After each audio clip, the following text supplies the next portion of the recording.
नमो बुद्धाय, जय भीम, जय भारत। मित्रों, भारतवर्ष में कोई अशोक नाम का कोई सम्राट होकर गया है, ये दुनिया को तब पता चला जब कई इतिहासकारों ने उनके शिलालेख खोज निकाले। इससे पहले किसी को सम्राट अशोक का इतिहास मालूम नहीं था। आज हम चक्रवर्ती सम्राट अशोका के ये शिला स्तंभ कैसे खोजे गए सविस्तर बात करने वाले हैं। इससे पहले अगर आपने अभी तक इस चैनल को सब्सक्राइब नहीं किया है तो जरूर सब्सक्राइब करें और साथ में दिए गए बेल आइकन को दबाना मत भूलिए। इसी के साथ नए वाले चैनल को भी जरूर सब्सक्राइब करें। नए वाले चैनल की लिंक ऊपर आ रही होगी या फिर डिस्क्रिप्शन बॉक्स में दिए गए हैं। ज्वाइन बटन के जरिए चैनल के सदस्य जरूर बने।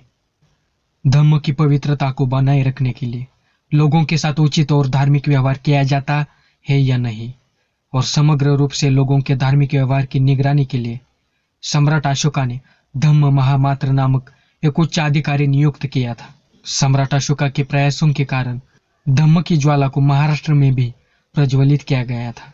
1750 में पादरी टाइफॉन्ट हेलर ने पहली बार मेरठ, दिल्ली में एक स्तंभ शिलालेख पाया।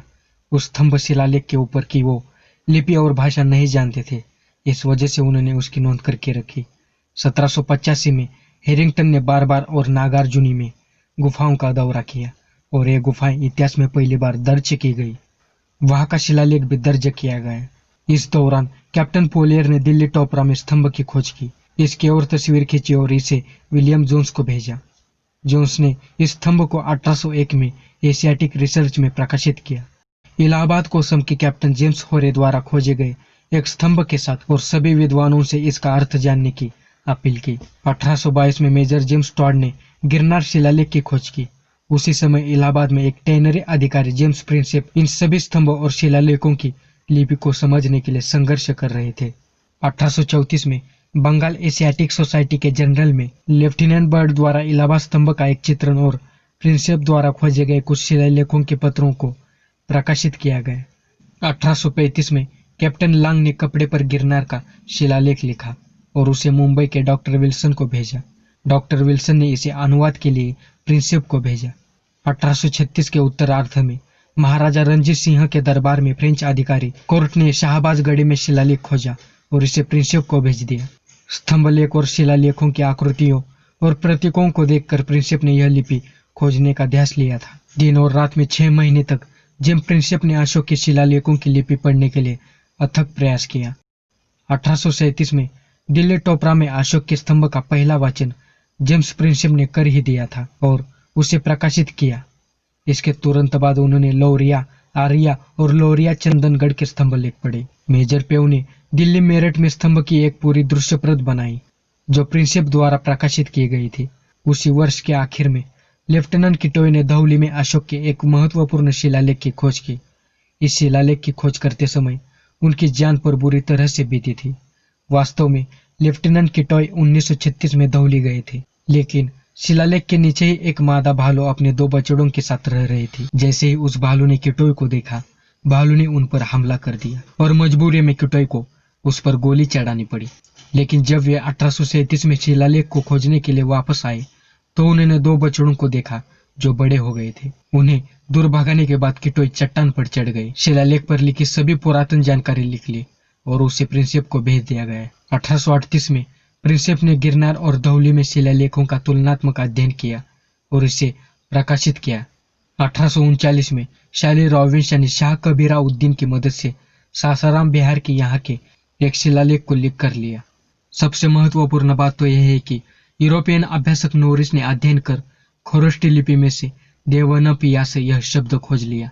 वर्ष 1840 में बैराट में बाबरू शिलालेख कैप्टन बर्ट द्वारा लिखा गया था और कैप्टन कोटिये ने पंडित कमलाकांत की मदद से उसे लिप्यांतरित किया।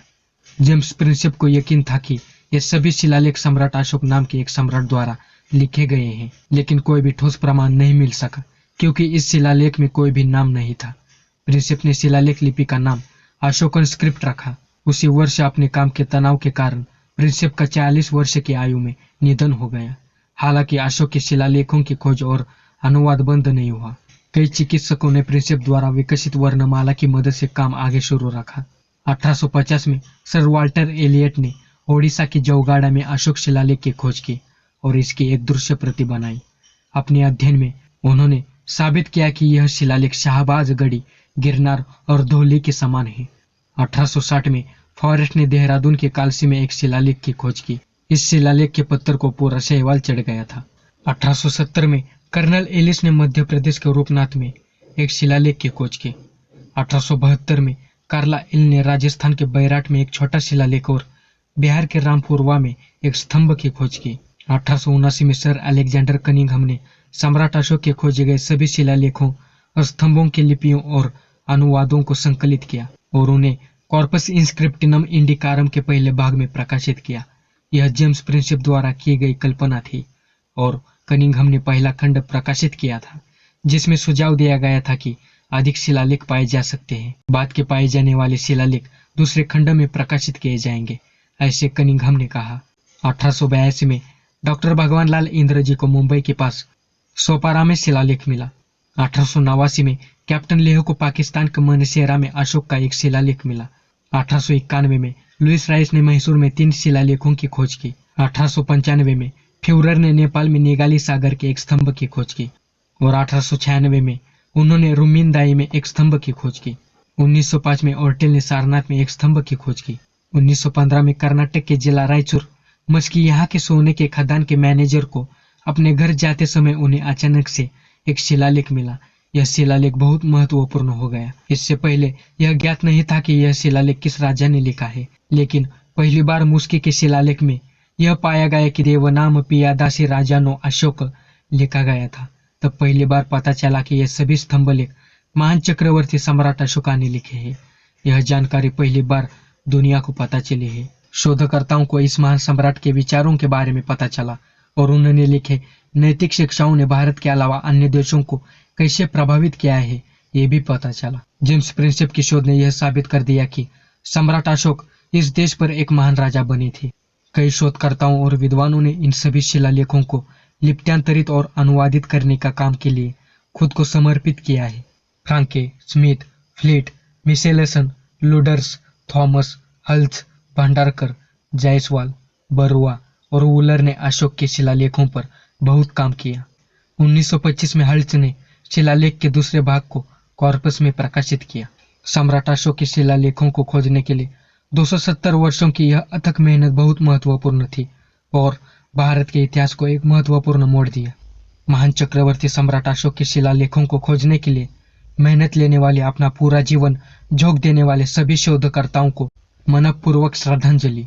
मित्रों, सच बताओ तो इस वीडियो को बनाने के लिए मुझे बहुत कष्ट उठाने पड़े हैं। इस वजह से एक लाइक, शेयर और सब्सक्राइब तो बनता है। सब्सक्राइब करो, नए चैनल को भी जरूर सब्सक्राइब करो। ज्वाइन बटन के जरिए चैनल के सदस्य जरूर बने। चलो मिलते हैं अगले वीडियो में। नमो बुद्धाय, जय भीम, जय भारत।